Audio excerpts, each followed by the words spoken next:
foi enviado com um link de um SharePoint da Polícia Federal.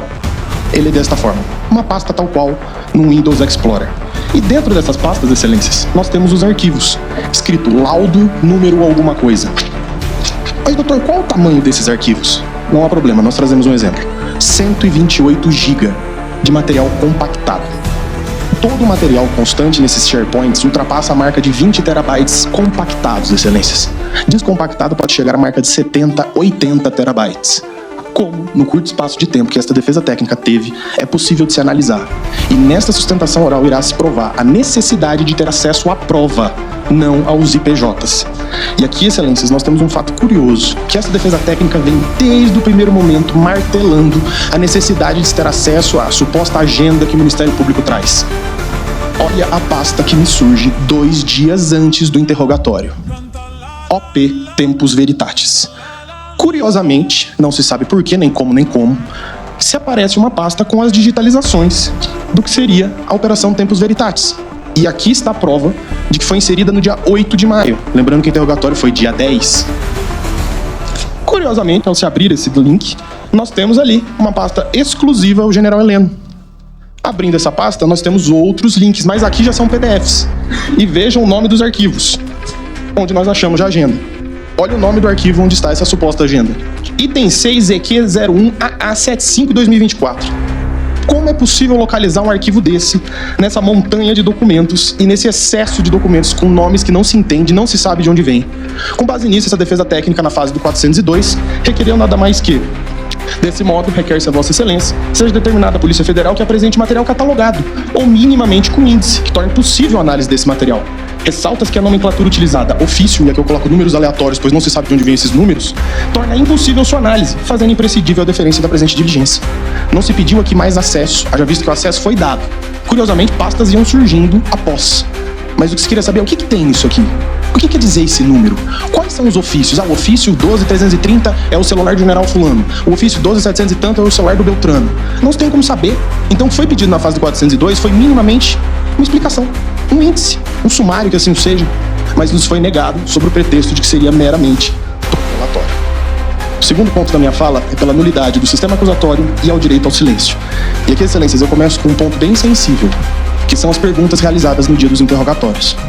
Vejamos, excelência, que aqui se trata das perguntas diretas. Nós não pegamos, por exemplo, quando o Ministério Público faz uma pergunta e o ministro relator se aproveita para fazer uma pergunta em cima, ou seja, que são perguntas originadas diretamente do ministro relator e diretamente do Ministério Público. Nós temos 302 perguntas do ministro relator contra 59 da Procuradoria-Geral da República. E aqui, excelências, muito se indaga, mas somente perguntar a mais não quer dizer que houve uma violação propriamente. O juiz também pode produzir provas. Mas aqui nós temos um fato curioso. Uma das testemunhas arroladas, o senhor Valdo Manuel de Oliveira Aires, foi indagado pelo ministro relator a respeito de uma publicação dele nas redes sociais que não consta dos autos. Ou seja, nós temos uma postura ativa do ministro relator de investigar testemunhas. Por que o Ministério Público que não fez isso? Qual o papel do juiz julgador? Ou é o juiz inquisitor? O juiz é um imparcial, o juiz é um afastado da causa. Por que o magistrado tem a iniciativa de pesquisar as redes sociais do testemunho? Não que o ponto não seja relevante, pode às vezes ser relevante, mas quem tem a iniciativa probatória, a quem compete o ônus da prova? Ao Ministério Público. E aqui eu trago uma citação bem curiosa, onde fala que é de ferrajolha a lição de que no sistema acusatório, diante da rígida separação de papéis entre sujeitos processuais, que é seu ponto característico, não é possível que o juiz assuma a iniciativa da prova, do mesmo modo que o acusador não pode exercer a função de julgar. E aqui eu trago ainda uma outra lição do professor Auli Lopes Júnior, em que ele fala: é da essência do sistema acusatório a aglutinação de funções na mão do juiz. Não existe imparcialidade, pois uma mesma pessoa busca a prova e decide a partir da prova que ele mesmo produziu. E eu trago uma citação aqui do próprio ministro Luiz Fux, na ADI 6298, onde ele traz um curioso pensamento. A legítima vedação à substituição da atuação probatória do órgão acusador significa que o juiz não pode, em hipótese alguma, tornar-se protagonista do processo. E com essa reflexão, excelências, eu venho para o último ponto dessa questão, que é a violação do artigo 5º da Constituição, inciso 53. 53, desculpa. Em que diz o seguinte: o réu, quando do seu interrogatório, apontou o direito do uso parcial ao direito ao silêncio, no qual ele só iria responder às perguntas da sua defesa. Como vossas excelências sabem muito mais do que eu, a Constituição veda o uso do silêncio em prejuízo do réu. E eu indago a vossas excelências, qual a função da consignação das perguntas por parte do juiz instrutor?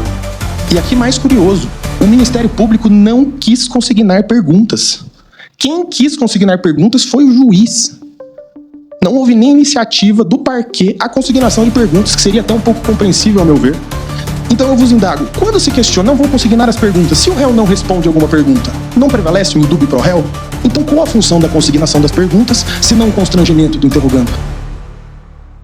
Ao se colocar as suas perguntas, se o interrogando não responde alguma pergunta, não estaria ele coagido a responder de certa forma? Então, para esta defesa técnica, fica muito evidente e fica claro a questão da nulidade pela violação do sistema acusatório e do direito ao silêncio.